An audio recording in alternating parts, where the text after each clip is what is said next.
I enjoy everything about my major.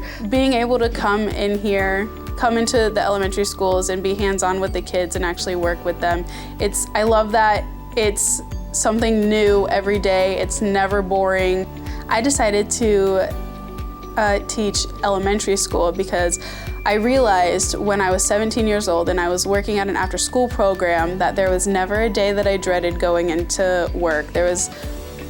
No matter what I was going through outside of work, I always wanted to go in and see these kids, and they would always find a way to make me smile no matter what was going on in my social life or in my home life. Whatever was going on, I always wanted to be there for them. And then that's kind of when I knew that this is what I actually was meant to do.